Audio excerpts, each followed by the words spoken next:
Okay, data and type. Suppose if I say defective slabs, percentage data, if you can count both occurrence and non-occurrence.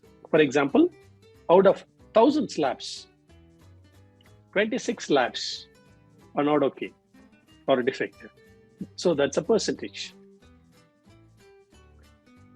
If you collected the data on the frequency of different types of defects or different reasons for breakdown, you are likely to have count data.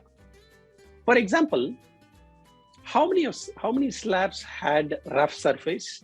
How many slabs had cracks? How many slabs had edges broken? How many slabs had color variation? All that if you collect, it will become a count data. Superb.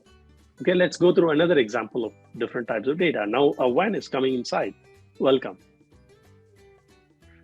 Late delivery. So the question we are asking is, it's a continuous data. The question is asking is how late it is.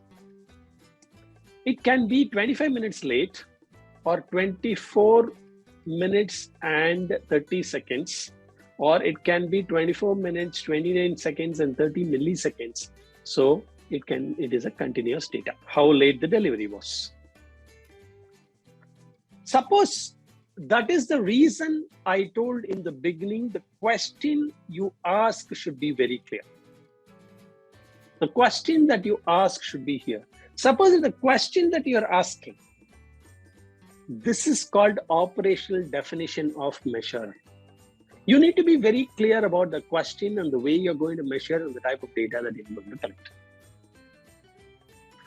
So you will call it discrete data if you measure the percentage of delivery that was past the due date and how many times it was late, how much percentage of the time it was late, then you will call it as a discrete data. Equipment breakdown. The question is, the data is equipment breakdown. This is the reason I want all of us to be very clear about the operational definition of measure and the question that we are going to ask. Okay. So this is called discrete if you are asking, if you're counting the number of times the machine has broken down, because you have an occurrence and a non-occurrence. Suppose if you are talking about in manufacturing, you call MTTR, right? Mean time to repair. How much time it takes to repair a breakdown. If that is a question you ask, it's a continuous data, right? And mean time between failures, MTBF.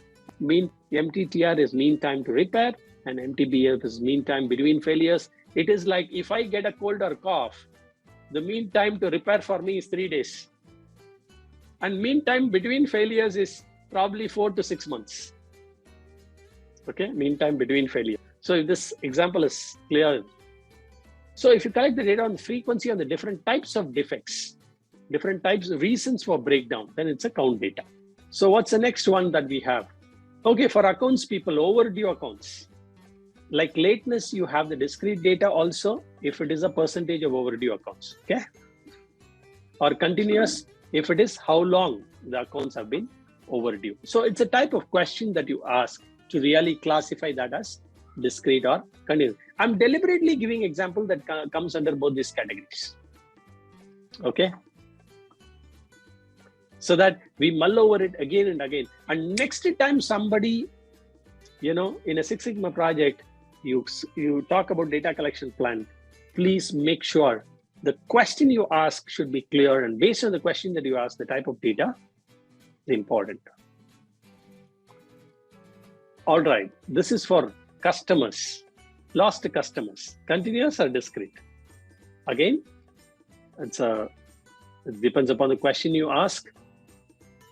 If you're talking about how many customers that we have lost out of the total customers we had, then it's a percentage.